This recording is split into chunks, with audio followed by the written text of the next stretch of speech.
جو امریکی کانگریس میں رپورٹ پیش کی گئی ہے جس میں واضح طور پر یہ اعتراف کیا گیا کہ پاکستان نے بھارت پر برتری حاصل کی، 7 رافیل طیارے گرائے گئے۔ جو امریکی صدر ڈونلڈ ٹرمپ ہیں وہ تو بارہا اس چیز کا ذکر مختلف مواقع پر کر چکے ہیں۔ اس رپورٹ کے ذریعے یہ چیز سامنے آنا کس حد تک اہم ہے پاکستان کے لیے، پاکستان کی اسٹریٹجک پوزیشن کے لیے؟ بہت شکریہ آپ نے انوائٹ کیا، اور یہ کوئی سرپرائز اس لیے نہیں ہے کہ ہم ہمیشہ سچتے آئے ہیں۔ ہم سچ کی تلاش میں نہیں تھے کبھی، ہندوستان کو سچ کی تلاش میں ہونا چاہیے۔ ہمیں پتا تھا کہ ہم نے یہ کیا ہے، اسی وجہ سے آپ نے نوٹ کیا ہوگا کہ ہماری جو ایس پی آر کی 8 مئی کو جو پریس کانفرنس ہوئی تھی، پاک فضائیہ کے ایئر وائس مارشل صاحب نے اپنا ڈیٹا دیا، اس کے بعد آپ نے دوبارہ کسی پہ میڈیا پہ ان کو نہیں دیکھا ہوگا، کیونکہ ہم پروف روزانہ نہیں دیتے۔ ہم نے بولا ہی سچ تھا، ڈیٹا ایگزیکٹ تھا، کنفرم تھا، اتھینٹک تھا۔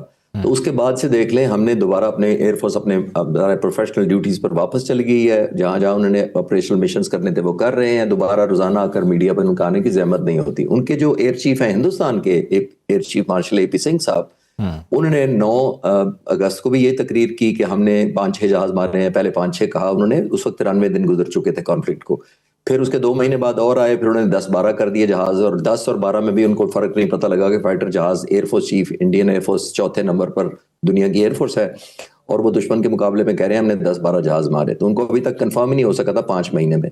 ہم نے ڈے 1 پہ کہا تھا، وہ یہ جو امریکن کانگریس کی رپورٹ آئی ہے، ان کے پاس بہت سارے ان پٹ ہوتی ہے، ریسورسز ہوتے ہیں، سیٹلائٹس ہوتی ہے، الیکٹرانکس ٹریکس ہوتے ہیں، ڈیجیٹل فٹ پرنٹس ہوتے ہیں ان کے پاس۔ تو وہ پریزیڈنٹ امریکن شروع سے ٹھیک کہہ رہے تھے، اور آئندہ بھی وہ شاید، میں تو اس کا انتظار کر رہا ہوں کہ وہ ہمارے ثبوت ہمارے بیہاف پہ وہ دے دیں، تاکہ شاید کچھ سکون ہو جائے اس علاقے میں۔ صحیح۔ خالد صاحب، یہ جو رپورٹ پیش کی گئی اس میں یہ کہا گیا ہے کہ پاکستان نے چین کی جدید ٹیکنالوجی اور انٹیلیجنس سروسز کا بھرپور فائدہ اٹھایا۔ یہ اس خطے کے لیے کتنا اہم ہے، اور پاکستان کی اپنی عسکری قیادت کے لیے، پاکستان کی عسکری قوت کے لیے یہ کتنا اہم تھا؟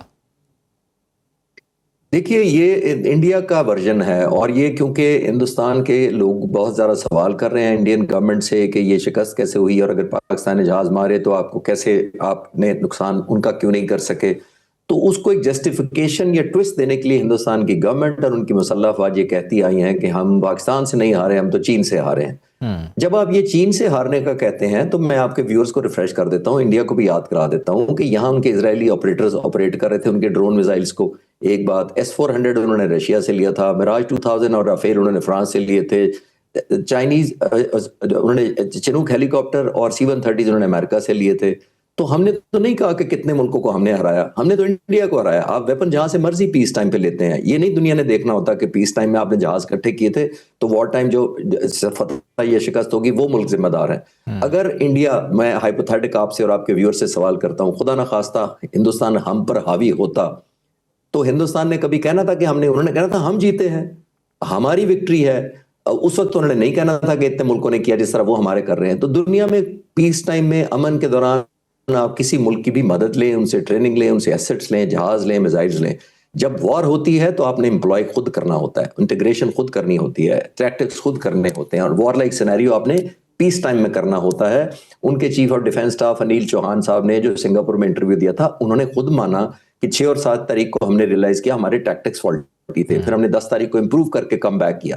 یہ کس طرح کی ٹریننگ ہے جو آپ وار ٹائم میں، جب ہندوستان پاکستان ایئر فورس جیسی ایئر فورس کو چیلنج کر چکا ہے اور آپ ٹیکٹکس امپروو کرنے میں لگے ہوئے ہیں جنگ کے دوران، تو سٹرینج کوئی پوچھنا چاہیے نہیں چاہیے ان کے لوگوں کو۔ یہ خالد صاحب، انیل چوہان کی آپ نے بات کی، ابھی حالیہ دنوں میں جو بھارتی آرمی چیف ہیں انہوں نے ایک بار پھر سے ایک جارحانہ بیان دیا ہرزہ سرائی کی پاکستان کے حوالے سے، جس کے جواب میں رد عمل دیا وزیر دفاع خواجہ آصف نے، اور انہوں نے کہا کہ ہم اعتبار نہیں کر سکتے بھارت پر اور بھارتی فوج پر، جو کہ ان کے بیانات ہیں اس خطے کے لیے خطرہ ہیں۔ تو ایسی صورتحال میں آپ کے خیال میں پاکستان کو اپنی جو عسکری صلاحیت ہے، اس میں تیاریاں ہیں، اس میں کس نوعیت کی تبدیلیاں کرنی ہوں گی؟